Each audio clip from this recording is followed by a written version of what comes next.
Welcome back to Navigating Abundant Retirement. I'm Carol Dewey, founder of Perpetual Wealth Financial. And as always, my mission is to help you navigate the financial seas so you can get on with living. Today's episode is for anyone who has ever looked at a stack of paperwork and felt completely overwhelmed. In fact, if you're a widow listening today, I have a question for you. Do you have a stack? You know exactly what I'm talking about. Maybe it's sitting on your kitchen counter. Maybe it's spread across the dining room table. Maybe it's in a file cabinet, a desk drawer, or a cardboard box tucked away in a spare bedroom. It's the stack of things you know you need to deal with someday. Bank statements, insurance paperwork, account forms, tax documents, letters from attorneys, Social Security notices, investment statements, bills, beneficiary forms, the stack. And every time you walk by it, you feel a little knot in your stomach. You tell yourself you'll deal with it tomorrow, next week, after the holidays, after your trip, after tax season, after life settles down. The problem is that life never seems to settle down, and before long the stack starts to feel bigger than it actually is. If that sounds familiar, I want you to know something important. You're not lazy, you're not irresponsible, and you are certainly not alone. Today we're going to talk about why organizing your financial life feels so overwhelming after losing a spouse, and more importantly, how to make it manageable. Because here's what I've learned after working with widows for many years. The problem usually isn't the paperwork. The problem is what the paperwork represents.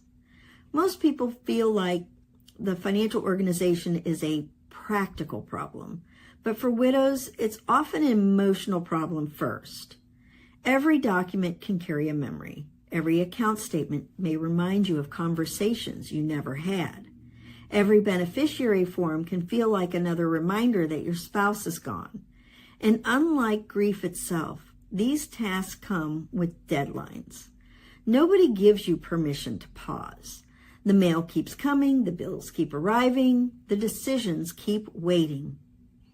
Meanwhile, you're trying to function in a world that suddenly looks very different than it did before. I often hear women say things like, I don't even know where to start. I feel completely overwhelmed. I can never catch up. Those aren't financial problems. Those are signs of overload. You see, grief consumes mental energy. It affects concentration, memory, decision-making, confidence. Things that once seemed simple suddenly feel incredibly complicated. Have you ever walked into a room and forgotten why you went there? Or started a task and gotten distracted halfway through? Now imagine trying to make financial decisions while carrying that kind of emotional weight every day. That's why so many widows delay financial tasks. Not because they don't care, not because they aren't capable, but because every decision feels expensive emotionally. And eventually, even opening the mail feels like work. The good news? You don't have to solve everything at once. In fact, trying to solve everything at once is usually the worst thing you can do. There's an old saying, how do you eat an elephant? One bite at a time. Now, I don't know who decided eating elephants was a good idea, but the principle is sound. The biggest mistake widows make is believing they must become completely organized before they ask for help. They think, I need to get everything together first. I need to sort through all these papers. I need to understand what I have. Then I'll schedule the appointment. Then I'll ask questions. Then I'll get help. But what if that's backwards? What if getting organized is exactly what asking for help looks like? What if you don't need to solve the puzzle before meeting with someone who helps solve puzzles every day? Think about that for a moment. You don't need to arrive with the answers. You just need to arrive. Whenever I meet someone feeling overwhelmed by paperwork, I encourage them to think differently. Instead of seeing one giant mountain of tasks, divide everything into 4 categories. Not 20 categories, not a color-coded spreadsheet, 4 simple piles. Let's start with the first one. Pile number 1 is it needs your attention now. These are items that affect your immediate financial stability. Things like Social Security benefits, insurance claims, pension elections, access to bank accounts. Immediate income needs, monthly bills. These are the things that directly affect your ability to function day to day. This pile gets attention first, not because it's more important emotionally, but because it affects your ability to pay bills and maintain stability. Pile number 2 is important but not urgent. This pile includes items that matter but don't need to be solved this week. Investment accounts, beneficiary reviews, retirement account decisions, long-term income planning, tax strategy discussions. These things deserve careful thought, and careful thought require time. One of the biggest mistakes widows make is treating everything as urgent. Most things are not. Many important decisions can wait until you're thinking more clearly. Pile number 3, estate and legal planning. This includes wills, trusts, powers of attorney, healthcare directives, property titling, beneficiary coordination. This is where many widows discover gaps they didn't know existed. Perhaps documents are outdated. Perhaps beneficiaries were never updated. Perhaps there was just no trust at all.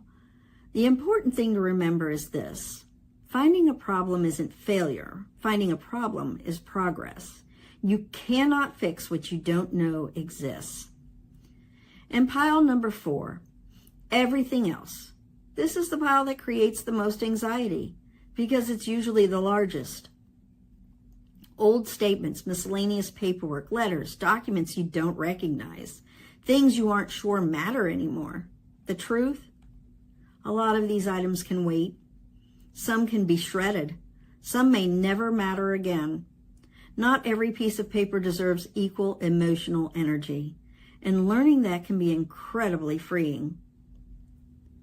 But let's talk about a misconception. Many people think being financially organized means having perfect records, perfect filing systems, perfect spreadsheets, perfect knowledge. It doesn't. Financial organization isn't perfection. It's clarity. Being organized simply means you know what you own, what you owe, where your income comes from, and who helps you, and what happens next. That's it. I've seen people with beautiful binders who are completely confused about their finances. I've also seen widows with papers scattered across the dining room table who had tremendous clarity about their situation. Organization is not about appearance. It's about understanding. Now let's talk about the biggest mistake I see: trying to become the expert. Some widows believe they need to understand every investment, every tax rule, every legal issue, every insurance policy, and every financial concept before they can move forward. You don't. Think about your doctor. You don't go to medical school before seeing a physician.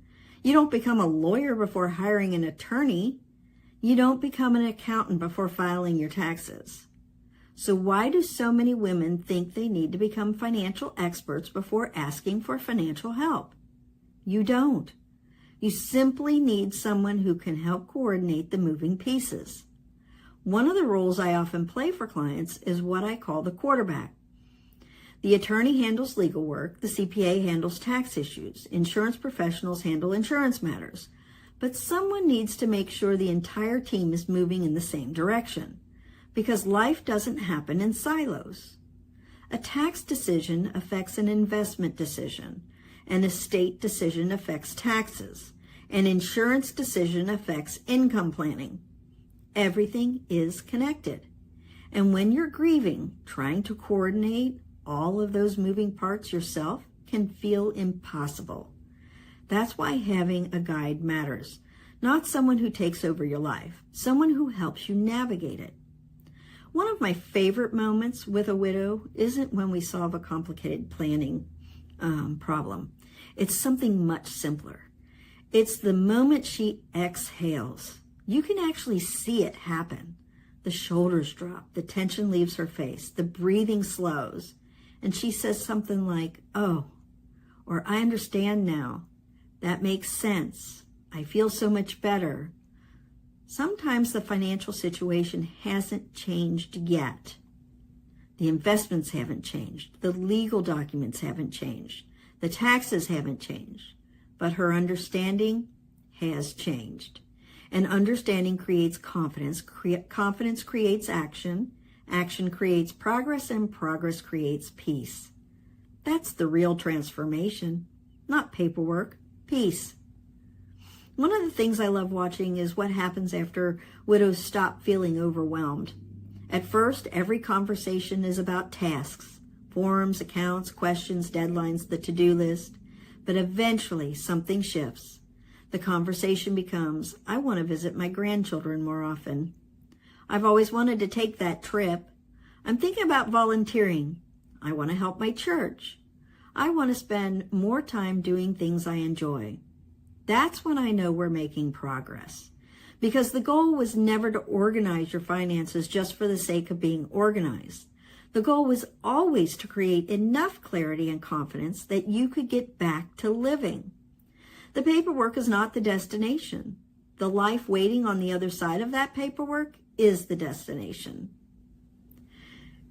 If you're listening today and feeling overwhelmed by the stack on your counter, I want you to remember 3 things. First, you are not behind. You are dealing with something incredibly difficult, and it is normal to feel overwhelmed. Second, you do not have to solve everything at once. Most financial problems become manageable when they are broken into smaller pieces. And third, you don't have to get organized before asking for help. In many cases, getting organized is exactly what asking for help looks like. The goal isn't to finish the entire list tomorrow. The goal is to stop carrying the list alone. Because this chapter of your life isn't about becoming a financial expert. It's about becoming confident enough to move forward. And trust me when I say this, you are far more capable than you think. Thank you for joining me for another episode of Navigating Abundant Retirement. If you found today's conversation helpful, please subscribe and share it with someone who may need to hear it. And until next time, remember, you don't have to navigate the financial seas alone. I'm Carol Dewey, and I'll see you in the next episode.